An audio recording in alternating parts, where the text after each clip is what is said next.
আজকে বেশ কয়েকটি আয়াত করেছি, এটা ঘটনার পরিপ্রেক্ষিতে আয়াত করেছি।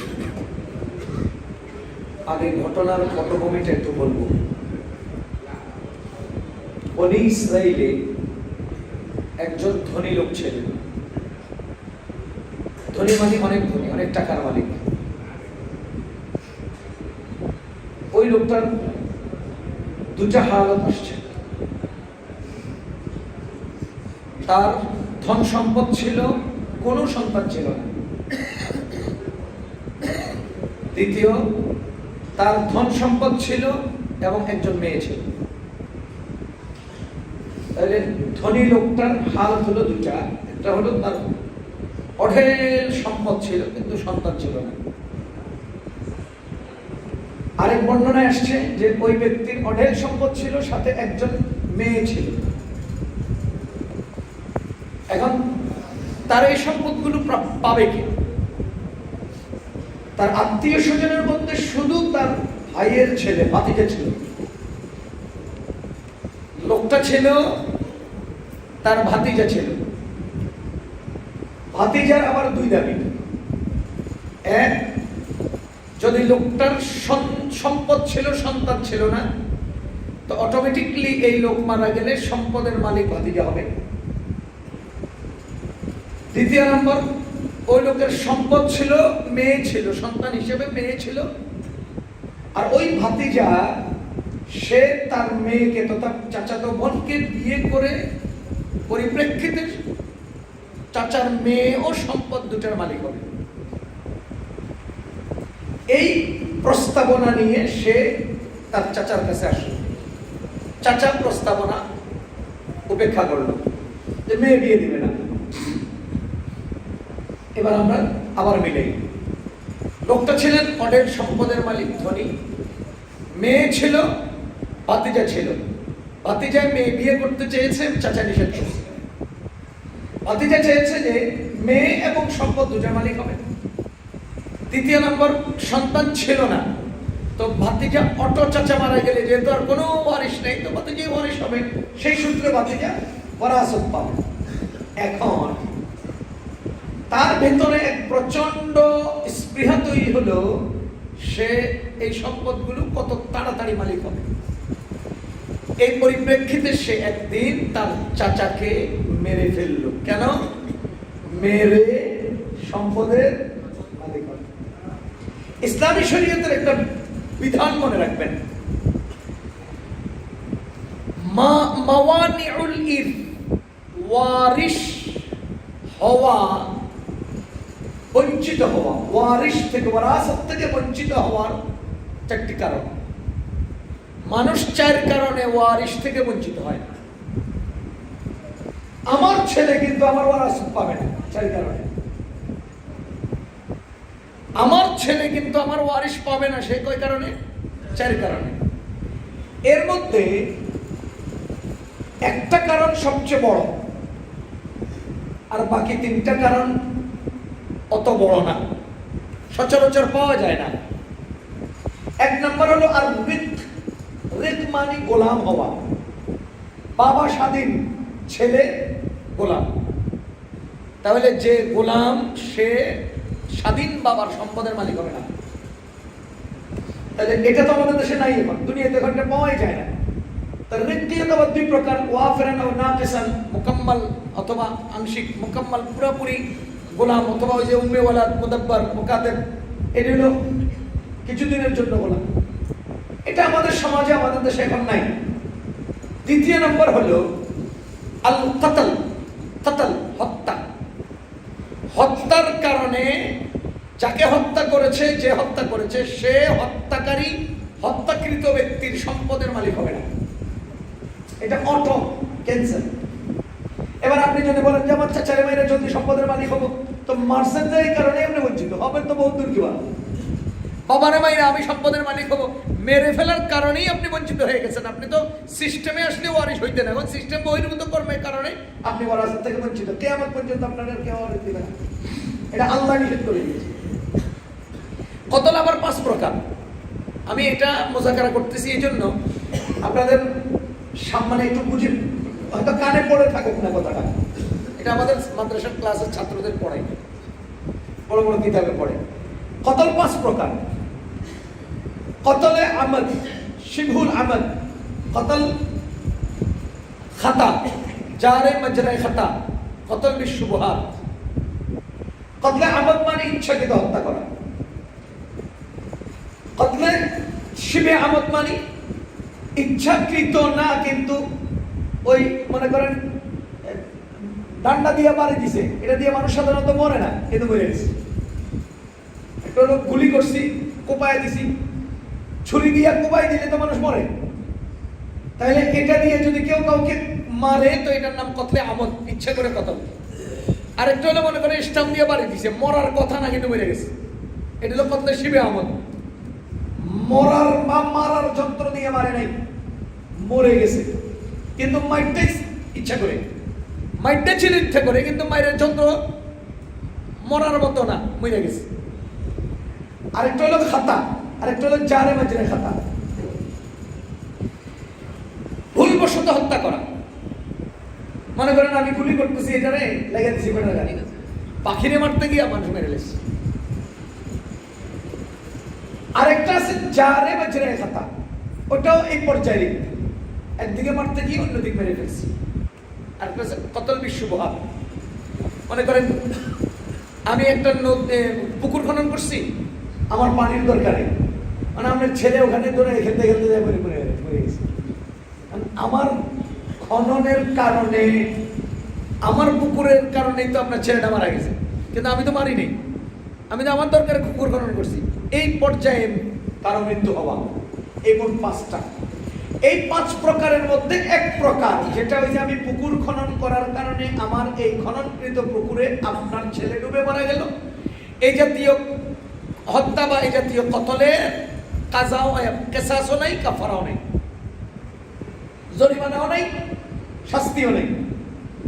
বাকি 4 প্রকারের মধ্যে কতলে আমদ, যেটা ইচ্ছা করে কতল, এটার মধ্যে হলো কেসাস, আর বাকি 3টার মধ্যে আসে কাফারা। 3টার মধ্যে আসে কাফারা, একটার মধ্যে আসে কেসাস, একটার মধ্যে কিছু আসে না। শরীয়তের বিধান হলো যেই কতলে কেসাস আসে, যেই কতলে কাফারা আসে, সেই কতল সংগঠিত হলে সেই ব্যক্তি ওয়ারাসত থেকে মাহরুম হবে। মনে করেন বেটা ছেলে চাচারে মারছে কি দিয়া, স্টাম্প দিয়া, এটা মারার জন্য না, কিন্তু চাচা মরে গেছে। গুলি করে মারলে চাচা মারার জন্য মেরেছে, এটার জন্য কেসাস আসবে। আর স্টাম্প দিয়ে মারছে, মারার জন্য মারে নাই কিন্তু মরে গেছে, এটার জন্য কাফারা আসবে। সুতরাং এই ব্যক্তি মানুষকে হত্যা করলো, চাই ইচ্ছা করে করুক বা হিসেবে আমদ করুক বা অন্য দুইটা করুক, যেটাতে কেসাস এবং যেটাতে কাফারা আসবে, এই সূত্রে ওই ব্যক্তি কাউকে হত্যা করলে মাকতুল, যাকে হত্যা করা হয়েছে, তার সম্পত্তির ওয়ারাসাত, যে কতল করেছে সে মাহরুম হবে, বঞ্চিত। এখন আপনারা বলেন, বনি ইসরাইলের সেই যুবক যে চাচাতো বোনকে বিয়ে করে তার চাচার সম্পদের মেয়ে কন্যাকে নিয়ে নেওয়ার মালিক, মানে নিয়ে নেওয়ার চেষ্টা করছে, অথবা কন্যা নাই কিন্তু চাচা মারা গেলে অটো সম্পদের মালিক হবে, সে জলদি সম্পদের মালিক হওয়ার জন্য চাচারে মেরে ফেলছে। এখন মেরে ফেলার কারণেই তো সে সম্পদ থেকে বঞ্চিত, মেরে ফেলার কারণেই তো সে সম্পদ থেকে বঞ্চিত। আচ্ছা, তাহলে আমরা সুরত পেলাম কি, ভাতিজায় চাচারে মেরে ফেলছে, কি জন্য? সম্পদের মালিক হওয়ার জন্য, জলদি। মেরে ফেলার পরে সে কি করছে জানেন? 3 কাজ করছে, মানে 3 কাজ না, 3 রকমের রেওয়ায়েত পাওয়া যায়, 3 রকমের বর্ণনা পাওয়া যায় যে সে 3 ধরনের কর্ম করছে। চাচারে মাইরা সে দেশের রাজপথে ফেলায় রাখছে, ফেলে রাখার পরে মনে করেন মাইরা ফলাইছে কারো বছরে, এরপরে ঘুরে ঘিরে ওই আশপাশে যাইয়া চিল্লান শুরু করছে, ওরে আমার চাচা কই রে, আমার চাচা কই, চাচারে কেটে মারছে, মানে হেই তুফান, সেই কি সবার আগে চিল্লান দিচ্ছে, রাজপথে ফেলাই রাখছে। 2 নম্বর বর্ণনা আছে, চাচার বাড়ির পার্শ্বের আরেক সাধারণ লোকের বাড়ির গেটের মধ্যে নিয়ে রাখছে। নিয়ে রেখে ওই গেটের মালিকদের পক্ষকে ভাতিজায় চাপ সৃষ্টি করছে যে তোরাই আমার চাচারে মারছ। এখানে কিন্তু ঘটনা সবগুলো ভাতিজায় ঘটাইতেছে। মারছে কে? বাইস্তায়। আবার এই রাজপথে রাখুক আর অন্য বাড়ির গেটের মধ্যে রাখুক, ঘটনাগুলো সব ঘটাইতেছে বাইস্তায়। 3 নম্বর বর্ণনা আসছে যে এক এলাকায়, মানে ওই যে আমাদের দেশে আবাসিক এলাকা থাকে না, চারিদিকে বাউন্ডারি দেওয়া, আর একদম নিরিবিলি এলাকা, এখানে কোনো অসৎ মানুষের সমাগম নাই, এখানে এই নেই সেই নেই, এরকম কিছু নিয়ম শৃঙ্খলা আবাসিক এলাকা। এই টাইপের একটা আবাসিক এলাকায় যেখানে নেককার, দিনদার, পরহেজগার মানুষরা থাকতো, অসাধু মানুষের ওখানে আনাগোনা ছিল না, এরকম একটা আবাসিক এলাকা ছিল। ওই এলাকার গেটের মধ্যে নিয়ে বেড়ানো রাখছে, রাইখা বাইস্তে এবার চিল্লান শুরু করছে যে এরা বলে ভালো, এরা নাকি মোল্লা, এরা নাকি হুজুর, এরা মানুষ মারে, এরকম করে এক সিস্টেমে চিল্লান এদের উপরে চাপটা তৈরি করবে। এখন ঘটনার বর্ণনা 3টা পাওয়া যায়। বাইস্তায় মারছে, মাইরা রাজপথে ফেলে রাখছে, অথবা পার্শ্ববর্তী কোনো বাড়ির গেটে রাখছে, অথবা ওই ভালো এলাকার গেটের মধ্যে রাখছে। রাইখা এবার হ্যাঁ চিৎকার শুরু করছে, আমার চাচারে কেড়ায় মারছে, আমার চাচারে কেড়ায় মারছে। 3 দিকে সে তীর নিক্ষেপ করা শুরু করছে, অমুকে করছে, অমুকে করছে। শেষ পর্যন্ত মুসা আলাইহিস সালাম তখন দুনিয়াতে ছিলেন। কিছু লোক একত্র হয়ে চিন্তা করলো যে এটার সমাধান কি হতে পারে, এটা একটা তথ্য বের করে আনতে হবে, কে মারছে হত্যাকারীকে ধরতে হবে। এখন যেটাই বলেন, যাদের উপরে দোষ চাপানো হচ্ছে এরা কি আসলে প্রকৃত দোষী?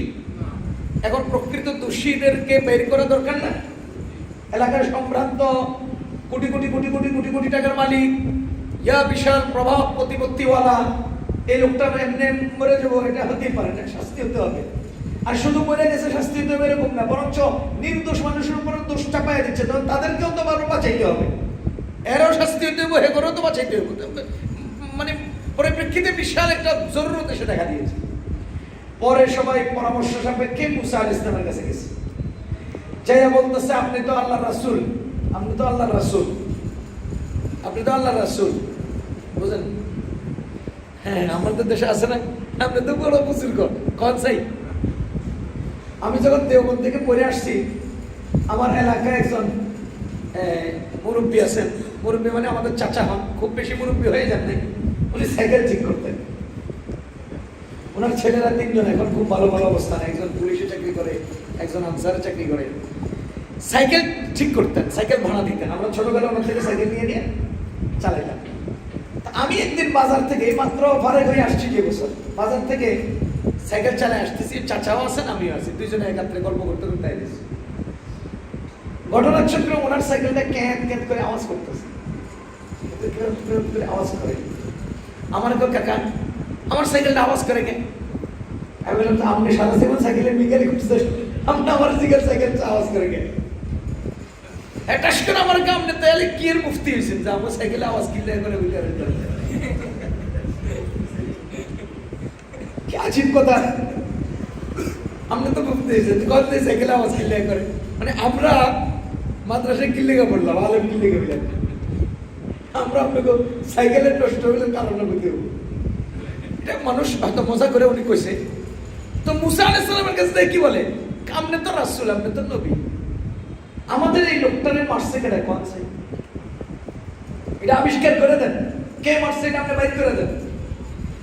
এটা 2 ভাবে হতে পারে, একটা হলো আস্থার কারণে, বিশ্বাসের কারণে যে তিনি রাসূল, তিনি পারবেন, আর একটা হলো তার পরীক্ষা করার কারণে আপনি তো রাসূল দেখ করে দেয়। আপনি দুটোটা সেক্টর সাইড একটা পারে, উনি পারবেন যেহেতু উনি আল্লাহ রাসূল, আবার উনি রাসূল দাবি করতেছেন, যদি রাসূলই হন তাহলে দেখান না দেখি, এই টাইপের চিন্তা করে ওরা গেছে।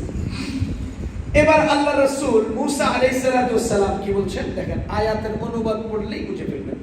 ঘটনার পটভূমি থেকে আয়াতটাকে মিলিয়ে দিই। ওয়া ইদ ক্বালা মুসা, যখন মুসা আলাইহিস সালাম বললেন লিকাওমিহি, কওমের যারা তার কাছে গেছেন তাদেরকে কি বললেন, ইন্নাল্লাহা ইয়ামুরুকুম, নিশ্চয়ই আল্লাহ তোমাদেরকে নির্দেশ দিলেন, আন তাযবাহু বাকারাতান, তোমরা একটা গরু জবাই দাও। গরু জবাই দিয়ে কি করবা? গরুর এক টুকরা গোশত যারে কতল করছো তার গায়ে টাচ করবা, করলে সে নিজে থেকেই বলবে তারে কে হত্যা করছে। কি মজার কথা! তোমরা একটা গরু জবাই দাও, সেই গরুর একটা টুকরা, গোশতের টুকরা নিয়ে যারে মারছে হেরে লাগাও। ওই যে ইব্রাহিম আলাইহিস সালাম যখন মূর্তিগুলো সব ভেঙে ফেললেন, সব মূর্তি ভাঙার পরে রেখে দিছে কয়টা? একটা বড় ঠাকুরের রেখে দিছে। ওই সবাই এসে জিজ্ঞেস করতেছে, মান ফাআলা হাদা বিআলিহাতিনা ইয়া ইব্রাহিম, হে ইব্রাহিম, আমাদের ইলাহদের সাথে আচরণ কে করছে কও, কে করছে কও। ইব্রাহিম আলাইহিস সালাম চুপচাপ দাঁড়ায় গেছেন। দাঁড়ায় থেকে এরপরে চোখ তুলে বলতেছে, বাল ফাআলাহু কাবীরুহুম হাদা, এই লোক বুড়াই করছে। বাল ফাআলাহু কাবীরুহুম হাদা, এই লোক বুড়াই করছে, বড়টাই করছে। এখন উনি এই দাবি করার পরিপ্রেক্ষিতে আবার দলিল দিচ্ছে, ফাসআলুহুম ইন কানু ইয়ান্তিকুন, যাদেরকে ভাঙছে হেগুরে জিগাও, হেগুরে কে ভাঙছে। কথা বুঝেন? ইব্রাহিম আলাইহিস সালাম যখন জিজ্ঞেস করতেছে, এই তুমি করছো এই কাম, মান ফাআলা হাদা, কে করেছে আমাদের ইলাহদের সাথে আচরণ? ইব্রাহিম আলাইহিস সালাম বলেন, লম্বাটাই করছে, বড়টাই করছে। যদি আমার কথা বুঝে না আসে, বিশ্বাস না হয়, তো ফাসআলুহুম, জাগরে ভাঙছে হেগুরে জিগাও, ইন কানু ইয়ান্তিকুন, যদি এরা কথা বলে জিগাও এদেরকে, যারা আক্রান্ত হইছে। এবার এরা কয়, এরা তো কথা কয় না, কথা না কয় যারা, হেগো পূজা করস কা, মানে পেশার মধ্যে বালাইছে সিস্টেমে। যাও সিস্টেমে আলোচনার পরে দলিলে হেরে গেলে বাতিলরা সবসময় হকের বিরুদ্ধে অবস্থান নেয়। সূরা বাকারার ইতিহাস তো আপনারা জানেন।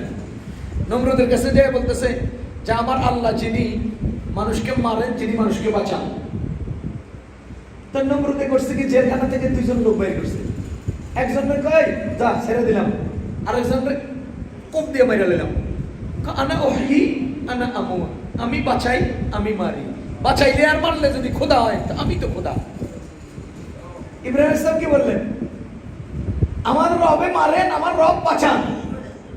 পরে নমরুদে কি করছে, একজনের মাইরা আর একজনের সাইডে কয় আমি মারি আমি ছাড়ি, তাহলে আমি তো খোদা, এই গুণের কারণে খোদা হলে আমি তো খোদা।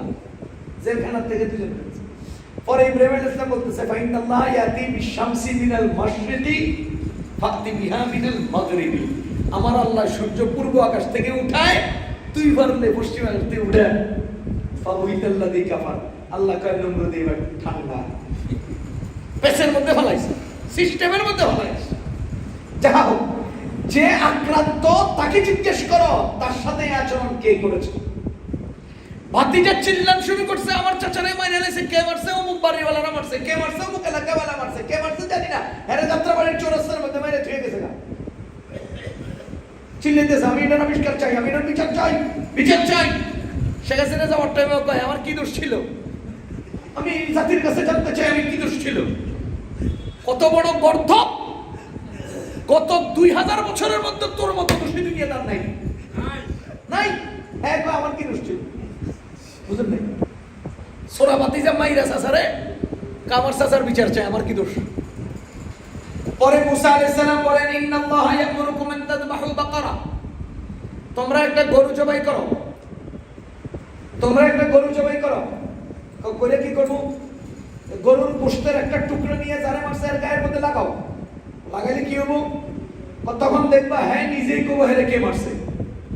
আল্লাহ আস্তাগফিরুল্লাহ, কি কইলো? হ্যাঁ, মরা মানুষ, মরা গরু, গরুর গোশত বলে মরা মানুষের গায়ে লাগাইলে বলে মরা মানুষের কথা কইবে, এটা কেমন কথা? আলু আতাত্তাখিদুনা হুজওয়া, তুমি কি আমাদের লগে ঠাট্টা শুরু করছো? তুমি কি আমাদের সাথে মজা শুরু করছো? এটা কেমন কথা? এটা কি আকলে কবুল করে নাকি? একটা গরু জবাই দিলাম, গরুর গোশত এক টুকরা লইলাম, লইয়া মরা মানুষটার গায়ের মধ্যে লাগাইলাম, মরা মানুষ ফল দিয়ে উঠতে গেল, আমারে অমুকে মারছে, এই কথা হইলো? এটা কি আকলে কবুল করে? আরে নবী রাসূলগণের কাজ তো এমনই হবে যেটা সাধারণ জনগণের আকলে কবুল করে না। কি বলেন? নবী রাসূলগণের মুজিজা কারে কয়? যেটা দুনিয়ার কারো আকলে কবুল করে না। নবীজি কোথায় দুনিয়াতে দাঁড়ায় রইলেন, এরপর আবু জাহেলরা এসে কইল, যদি তুমি রাসূল হও, আল্লাহর প্রেরিত মানে নবী হও, তাহলে আপনারা দেখাও যে চাঁদ এটারে দুই ভাগ করে দেখাও। এটা আকলে কবুল করে না, এটা দুঃসাধ্য, এটা দুর্লভ, এটা দুষ্প্রাপ্য, এটা অসম্ভব, এটা একেবারে কল্পনার বাহিরে এমন একটা প্রস্তাবনা এনে সামনে পেশ করছে। আমাদের নবীজি এমনি করছে, সাহাবায়ে কেরাম বলতেছেন খালি ইশারা করতে দেরি চাঁদ দুই ভাগ হয়ে দুই পাহাড়ের দুই সাইডে চলে গেছে। আরে যদি একটুখানি ফাঁকা হয়তো চুলের মতো একটা দাগ দেখা যেত, অথবা সামান্য একটা ফাঁকা দেখা যেত, তো কইতো যে এটা আমাদের চোখের বেলকি। তখন কি বলতো, এটা আমাদের চোখের বেলকি, আমাদেরকে বেলকি দেখাইছে। কিন্তু আল্লাহ তাআলা কি করছেন, দুই ভাগ করে মাঝখানে বিশাল পাহাড় রাখা, পাহাড়ের দুই পাশে দুই চাঁদের টুকরা নিয়ে গেছে। এটা আমার আপনার আকলে কবুল করবে না, সেটাই তো রাসূলের মুজিজা। এবার ওরা কি কয়, কালু, তারা বলতে চায় আতাত্তাখিজুনা হুজুয়া, তুমি কি আমাদেরকে দিয়ে মজা শুরু করছো? আচ্ছা, মুসা আলাইহিস সালাম সাথে সাথে বললেন, আউযু বিল্লাহি আন আকুনা মিনাল জাহিলিন, আমি মূর্খদের কাতারে সংযুক্ত হওয়া থেকে আল্লাহর কাছে পানা চাই। আমি এমন কোনো কথা তো বলবো না যেটা মূর্খ লোক বলে, আমি এমন কোনো কথা তো বলবো না যেটা সাদা অহেতুক, এটার মধ্যে কোনো হেতু নাই, কোনো অর্থ নাই, কোনো জরুরত নাই, বিনা জরুরতে বিনা প্রয়োজনে আমি কথা বলবো, এটা তো হতেই পারে না। আমি পানা চাই। দেখেন আল্লাহর এক আয়াতে কি বলেন, লা তাসআলু আন আশিয়া ইন তুবদা লাকুম তাসুকুম।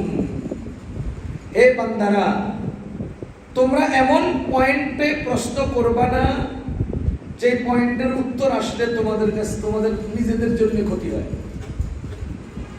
এমন পয়েন্টে প্রশ্ন করবা না যেটা পয়েন্টের উত্তর আসলে তোমাদের নিজেদেরই কষ্ট হয়, এমন প্রশ্ন করবা না। আল্লাহ আমাদেরকে বলে রাখছেন। যখন মুসা আলাইহিস সালামের কওমকে মুসা আলাইহিস সালাম বললেন যে আল্লাহ নির্দেশ দিয়েছে গরু জবাই করতে, জবাই করে গোশত তার গায়ে লাগাতে, তারা বলে তোমরা আমাকে নিয়ে, তুমি আমাদেরকে নিয়ে ঠাট্টা করছো। মুসা আলাইহিস সালাম বললেন, আল্লাহর পানা, এইসব ঠাট্টা মাট্টা আমি করি না, এগুলো কেন করব? এবার সবাই বলতেছে ঠিক আছে, উদউ লানা রাব্বাকা, তোমার রবকে বলো আমাদের জন্য, ইউবাইয়িন লানা মা হিয়া, গরুটা কেমন হবে ওইটা বলে দিতে। দেখেন আমি শুরুতে বলছি না, দুই হালত যে মুসা আলাইহিস সালামকে তার রবের পক্ষ থেকে প্রেরিত রাসূল এটা নিয়ে এরা ঠাট্টা করতেছে, অথবা তারা নিশ্চিত তাদের বিশ্বাস যে উনি পারবে সমাধান দিতে, এই বর্ণনাগুলো দেখলে বোঝা যায়। আচ্ছা, মুসা আলাইহিস সালাম যখন বললেন গরু জবাই করো, যাত্রাবাড়ি হাটে গরু নাই, গাবতলী হাটে গরু নাই, একটা আইনা জবাই দিয়ে দিলি তুই তো। হ্যাঁ, প্রশ্ন করে, ক্বালু দু'ু লানা রাব্বাকা ইউবাইয়িন লানা মা হি, তোমার রবরে ডাকো, আমাদের পক্ষ থেকে জিগাও গরুটা কেমন হবে। গরুর কয়েকটা সাইডে গুণাগুণ সম্পর্কে তারা প্রশ্ন করছে। প্রথম প্রশ্ন, মা হিয়া, এটা কেমন হবে? আল্লাহ তাআলা বলেন, ক্বালা ইন্নাহু, ক্বালা মুসা আলাইহিস সালাম বলেন, ইন্নাহু, নিশ্চয় আল্লাহ, ইয়াকুলু বলছেন, ইন্নাহা বাকারাতুন, এটা এমন একটা গরু হবে, লা ফারিদুন ওয়ালা বিকর, যেটা একেবারে বুড়াও না একদম বাচ্চাও না। জিগাও তোমার রবরে গরু কেমন হবে, এটা একদম বুড়াও হবে না একেবারে বাচ্চাও হবে না, তো কেমন হবে? জওয়ান, তাগড়া তাগড়া জওয়ান হবে, হৃষ্টপুষ্ট হবে। বুড়া হোক আর জওয়ান হোক, ছোট হোক আর বড় হোক, গরু একটা জবাই দিয়ে দিলে হয়ে যেত। মুফাসসিরিনে কেরাম বলেন দেখো দিলেই হতো।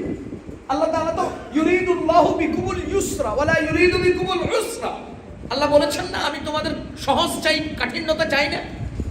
আল্লাহ কি বান্দার উপরে কঠিন কিছু চাপাই দিতে চান না, কিন্তু এরা প্রশ্নের পর প্রশ্ন করিয়া কি করিল, নিজেদের উপরে কঠিন করিয়া নিল, কাঠিন্যতা চাপিয়ে নিল।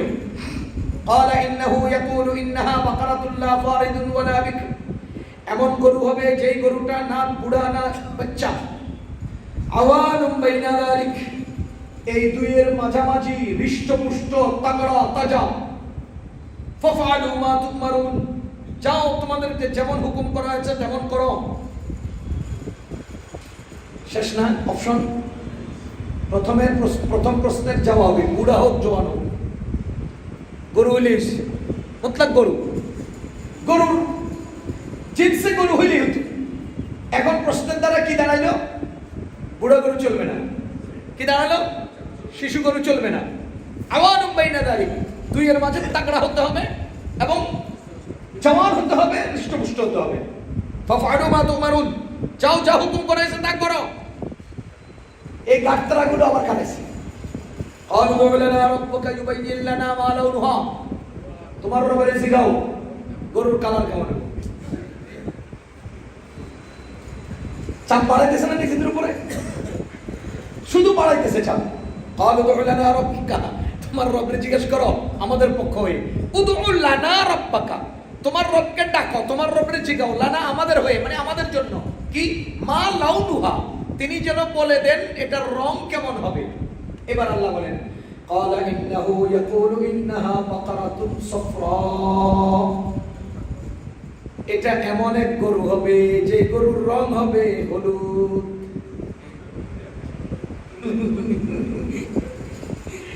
আপনারা এমন কে আছেন যে হলুদ রঙের গরু জীবনে দেখছেন? আছেন কেউ? আপনার বয়স কত? এই ৬২ বছরের বুড়া দেখে নাই? দেখছেন? জীবনে আপনার দাদা দেখছে? গত ৫০০ বছরে, ৫০০০ বছরে আমরা দেখি নাই মনে হয়। হলুদ রঙের গরু হয় নাকি? হলুদ রঙের গরু হয় নাকি? ক্বালা ইন্নাহু ইয়াকুলু ইন্নাহা বাকারাতুন সাফরা, হলুদ রঙের হবে। আরে খালি হলুদ না, ফাকিউন লাউনুহা তাসুররুন নাজিরিন, এটা একটা গাঢ় টাইপের এমন হলুদ বর্ণের রং হবে যে দেখবে সেই এটার পাগল হয়ে যাবে। তাসুররুন নাজিরিন, দর্শকদের অন্তরকে আকর্ষণ করবে এবং দর্শকরা এটা দেখলেই হতভম্ব হবে, খুশি হবে, আশ্চর্যান্বিত হবে যে এই রঙেরও গরু হয় নাকি,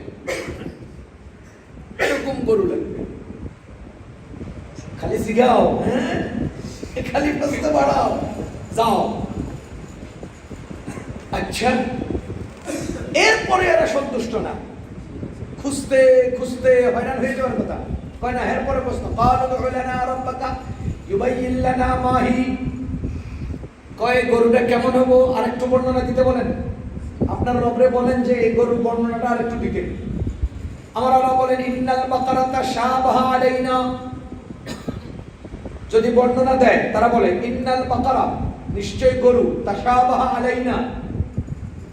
যদি আল্লাহ বর্ণনা দেন আরো কিছু বর্ণনা, তাহলে হয়তো আমরা এটা পেয়ে যাব, আমরা এটার একটা মুশাবাহাত, এটার একটা আকৃতি হয়তো আমরা খুঁজে নিতে পারবো।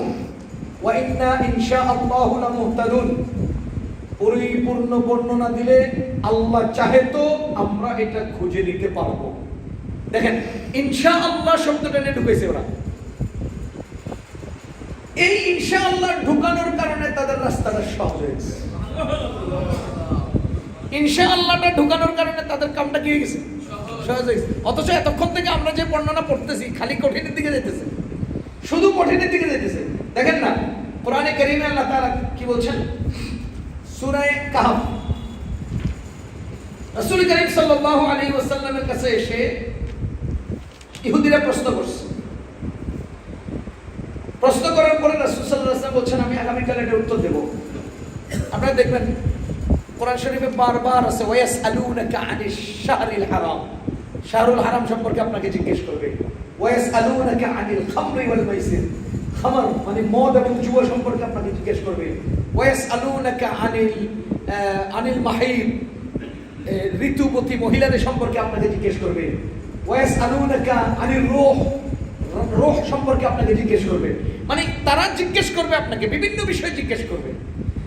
তো আমাদের নবীজির কাছে আয়েশা এক গ্রুপে জিজ্ঞেস করছে কি যেন একটা প্রশ্ন, তো সম্ভবত আসহাবে কাহফ সম্পর্কে।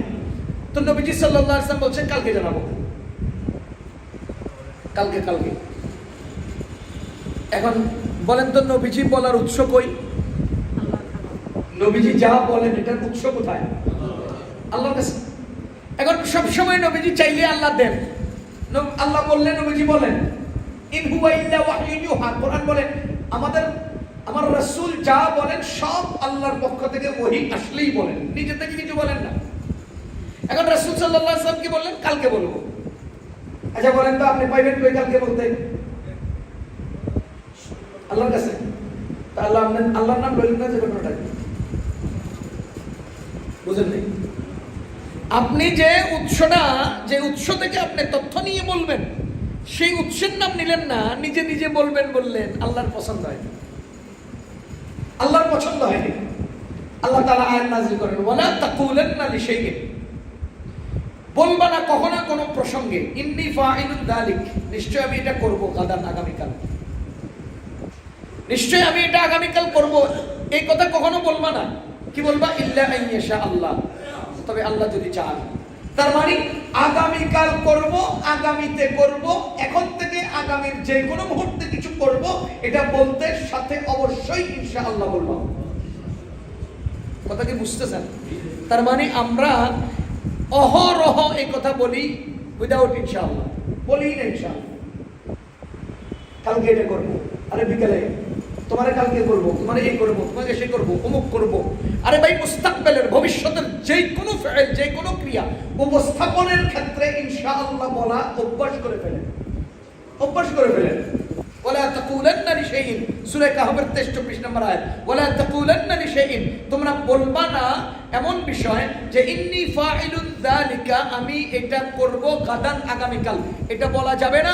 ইল্লা আইয়াশা আল্লাহ, তবে আল্লাহর নাম নিয়ে ইনশাআল্লাহ বলে, ওয়াযকুর রাব্বাকা ইযা নাসিতা, যদি তুমি ভুলে যাও তো তোমার রবকে স্মরণ করো।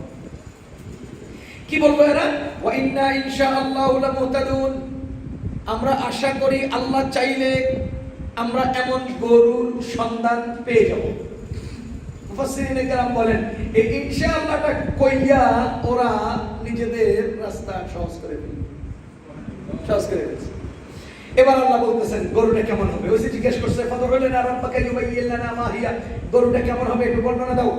ক্বালা ইন্নাহু ইয়াকুলু ইন্নাহা, নিশ্চয়ই আল্লাহ বলছেন ইন্নাহা বাকারাতুন, এটা এমন এক গরু হবে, গাবী হবে, লা দালুলুন তুসিরুল আরদা ওয়া লা তাসকিল হারসা, এমন গরু যেই গরুতে কখনো জমিনে হাল চাষ হয় নাই, এমন গরু যেই গরু কখনো পানি সিঞ্চনের কাজে ব্যবহার হয় নাই। আমাদের দেশে তো গরুকে আরো অনেক কাজে ব্যবহার করে, ওই যে সরিষার তেল ভাঙানোর জন্য ঘুরায়, ঘানি ঘুরায়, তারপরে বিভিন্ন জায়গায় ধান নেওয়ার জন্য আমরা আগে করতাম, ছোটকালে দেখতাম যে মাঝখানে বাঁশ দিয়া গরু 3-4 দিয়া ধানগুলো খেরগুলোকে বিছিয়ে দেয়, গরু হাঁটে ধান ধরে। এরপরে পানি সিঞ্চন, এরপরে হাল চাষ, ওই যে নৌকা লাঙ্গল দিয়ে, কি বলে নাঙ্গল জুয়াল দিয়ে, এগুলো দেখছি আমরা ছোটকালে। এখন তো মেশিন বাইরে ধুম করে ফেলে, এত সময় কই।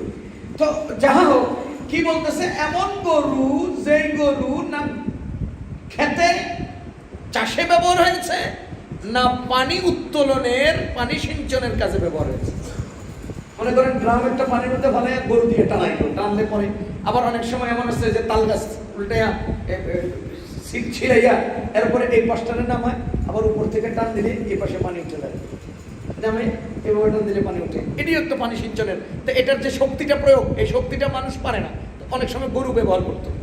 গরুরা ঢিল দিলে যে এটা নিচে পানি নিচে নামতো, গরুরা আবার টান দিলে তখন এটা আস্তে পানি শিখত। তো আল্লাহ তাআলা কি বলছেন? লা ইন্নাহা বাকারাতুন, এটা এমন এক গরু, লা যালুলুন তুসিরুল আরদ, এর যে ক্ষেত খামারে কোনো হাল চাষের কাজ করে নাই, ওয়ালা তাসকিল হারসা, এবং পানি সিঞ্চনও করে নাই। হে আদরের দুলাল, কি গরু? আদরের দুলাল গরু হবে সে, এমন গরু না। ও ভাই এত বস্তু কইরা কোন জায়গা দিয়ে ফেলাইছে? মুসাল্লামাতুল লা শিয়াতা ফিহা ক্বালু আনা জিতা বিল হক।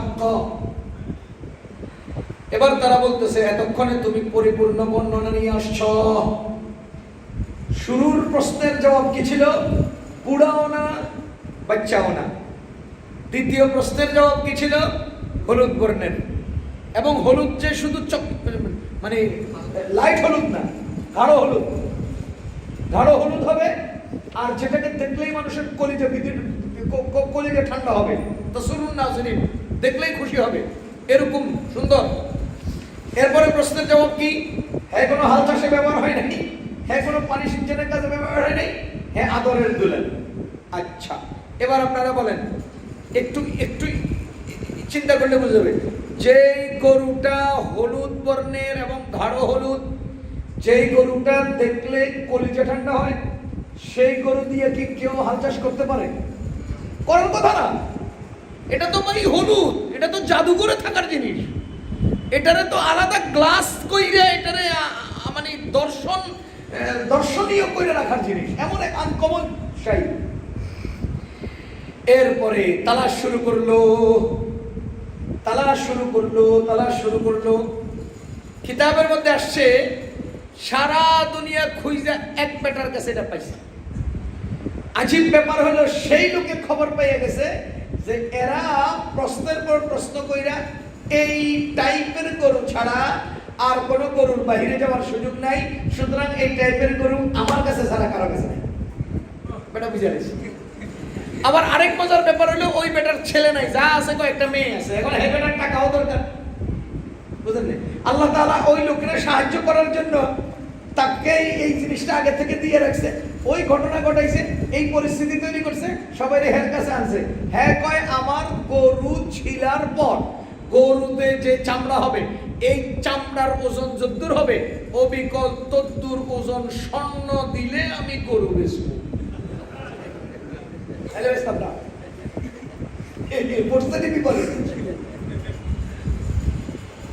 এখন সবাই মুসা আলাইহিস সালামের কাছে আসছে, হুজুর কি হয়েছে? কয় বেটা যে দাম চাই, দামে তো আমরা কিনতে পারবো না, কেউ পাই না, যা চাইছে তা দিয়ে আনো। মুসা আলাইহিস সালাম বলে, যে যা চাইছে তা দিয়ে আনবা, এখানে তাকে রিকোয়েস্ট করার কোনো সুযোগ নেই, সে যা চাইছে তা দিবা। দেখেন, তার দাবি হলো আমার গরুর গায়ের চামড়ার ওজন পরিমাণ স্বর্ণ দিলে আমি গরু দেব। এটা বাজার দর না, এটা ক্রয় মূল্য না, এটা সামানে মুসাম্মা, এটা দুজনের পারস্পরিক আলোচনা সাপেক্ষে মূল্য নির্ধারণ হচ্ছে। আপনারা ওই যে করোনার টাইমে দেখছেন না, প্রত্যেকটা পণ্যের কিন্তু তিনটা রেট থাকে, তিনটা রেট। একটা রেট হলো ক্রয় রেট, 5 টাকা দিয়ে ভ্যাকসিন কিনছে, কি বলে হ্যান্ড গ্লাভস একটা কিনছে 5 টাকা দিয়া, বাজারের রেট কত? 10 টাকা, কিন্তু করোনার টাইমে বেচছে 300 টাকা, বুঝলেন? তাইলে ক্রয় মূল্য 5, বিক্রয় মূল্য 10, মানে বাজার মূল্য 10, আর হ্যাঁ বেচছে 300। এটা হলো সামানে মুসাম্মা। দুজনে আলোচনা করছে, ভাই 300 টাকা হলে বেচবো, নাহলে বেচতাম না, দেন। তাহলে এরা দুজনে পরামর্শ করে আলোচনা সাপেক্ষে এটা ক্রয় বিক্রয় হয়েছে। এটা বাজার দরে বেচা হয়নি, এটা ক্রয় মূল্যের ভিত্তিতে বেচা হয়নি, এটা ওই পরিস্থিতির আলোকে দুজনের আলোচনা সাপেক্ষে বিক্রি হয়েছে। শরীয়তে এখানে একটা বড় কথা রাখছে, সেটা হলো সামানে গাল, চওড়া মূল্য, মানে মানুষের সাধ্যের উপরে মূল্য নির্ধারণ শরীয়তে জায়েজ নেই, যদিও আমরা করি। যা হোক, কোনো এক সময় ব্যবসা সম্পর্কে কথা বলবো না। তাহলে এই লোককে মূল্য নির্ধারণ করলো কত? এই গরুর চামড়ার ওজনে স্বর্ণ। ওরা এটা শেষ পর্যন্ত কিনে আনলো, কিনে আইনা ফাযাবাহুহা, এটা তো জবাই দিল। ওমা কাদু ইয়াফআলুন, যা তাদেরকে বলা হলো তা তারা করলো,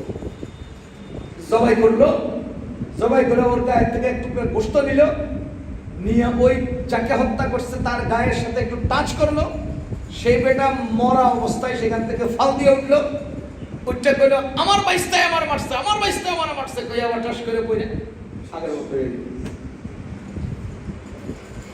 এবার বলেন কাল্লুসুরা, বলি পুলিশে বলতে কয় না কাল্লুসুরা, যে বেটা চুরি করছে হে বেটাই কয় আমার কি দোষ, যে বেটা চুরি করছে হ্যাঁ মানুষের সমাগমের মধ্যে ঢুকে চোরা চোরা চোরা, আসলে চোরা হ্যাঁ, বুঝলেন না? পশ্চিমারা নিজেরা সন্ত্রাসী, তো ইসলাম অনুসারীদেরকে সন্ত্রাসী কয়, এটা কাল্লুসুরার এই বেটার প্রসেসর, পশ্চিমারা প্রসেস কি কইল, আমার চাচারা কে মরছে আমি দেখতে চাই, বিচার চাই। পরে সিস্টেমে নিয়ে এই বেটারে বাইর করছে, যে বিচার চাইছে এই বেটাই হত্যাকারী। শেষ পর্যন্ত তারে এর পরিপ্রেক্ষিতে কতল করা হলো এবং সেই সমস্ত সম্পদ থেকে বঞ্চিত হলো। এই ছিল ঘটনা। তাহলে আল্লাহ তাআলার নির্দেশনা কি? আল্লাহর হুকুম যা হবে তা পালন করা, আল্লাহর হুকুমকে কোন যুক্তিতর্কের আড়ালে না ফলানো, যুক্তি তর্কের আড়ালে ফেললেন, নিজে ক্ষতিগ্রস্ত হবে। গরু জবাই দাও, শেষ। দৌড় দিয়ে গরু একটা জবাই দিয়ে দিতাম, কাহিনী শেষ। এতগুলো টাকাও লাগতো না, এতগুলো সময় যেত না। এরপরে কইছে মাঝামাঝি জওয়ান গরু, তাও সম্ভব। এরপরে তৃতীয় প্রশ্নের মধ্যে তো বিপদে পড়ে গেছে, হলুদ গরু। দরকারটা কি ছিল? যাও, আমরা করবো না। আমরা, আমাদের দায়িত্ব হলো সামি'না ওয়া আতা'না। আল্লাহ রাসূলের পক্ষ থেকে কোনো নির্দেশনা আসলে মাথা ঝুঁকিয়ে সেটাকে অকপটে মেনে নেওয়া, এটা হলো আমাদের কাজ। আমরা যুক্তি তর্কে গেলে হারিয়ে যাব। মনে করেন এক লোকে বললো যে আল্লাহ যে ছেলেদেরকে ডবল দিল, মেয়েদেরকে সিঙ্গেল দিল, মেয়েদেরকে অর্ধেক দেয়, ছেলেদেরকে ডবল দেয়, এটা কেমন হয়ে গেল না? কেমন হয়ে গেল না? আরে কেমন? আজকে জুমাসটা আমি বলছি যে একজন লোককে হত্যা করলে 50 জন লোক, 100 জন লোক, 500 জন লোক বেঁচে যায়, এটা আল্লাহ বলছে, কিন্তু আমরা বুঝিনি। আচ্ছা বলেন তো, আপনার ছেলে না মেয়ে? ছেলে। আপনার মা বাবার খাওয়ানোর জিম্মাদারি কার? আপনার। স্ত্রীর খাওয়ানোর জিম্মাদারি কার? আপনার। ছেলে মেয়েদেরকে খাওয়ানোর জিম্মাদারি কার? আপনার। আচ্ছা আপনার বউ, হ্যাঁ কি মা বাবার খাওয়ানোর জিম্মাদারি? তার স্বামীকে খাওয়ানোর জিম্মাদারি, ছেলে মেয়েদেরকে খাওয়ানোর জিম্মাদারি। তা আপনারা দিল ডবল, জিম্মাদারি দিল সব, আর হ্যাঁ দিল সিঙ্গেল, জিম্মাদারি কিছুই দিল না। তা হ্যাঁ যা পাইছে সবই তো সঞ্চয়, কি রে ভাই?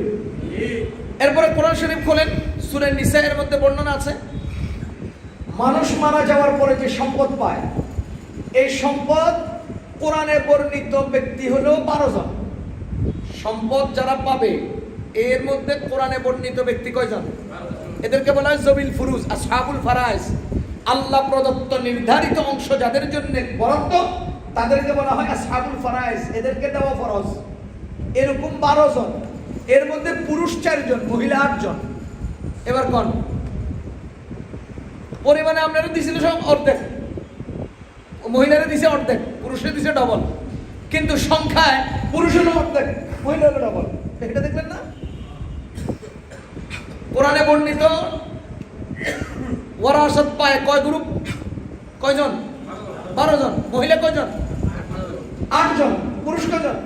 4 জন। তাহলে পুরুষ কম, অর্ধেক না, ডবল তো মহিলা। আপনি এটা দেখলেন না কেন? এটা দেয় না।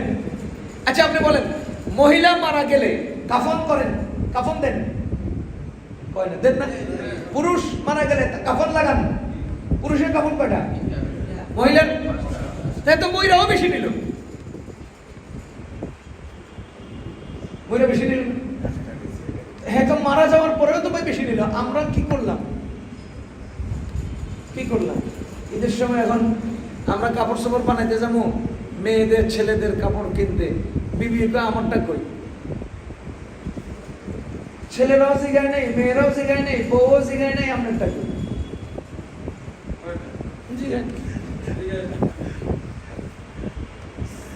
সবাই কি কয়?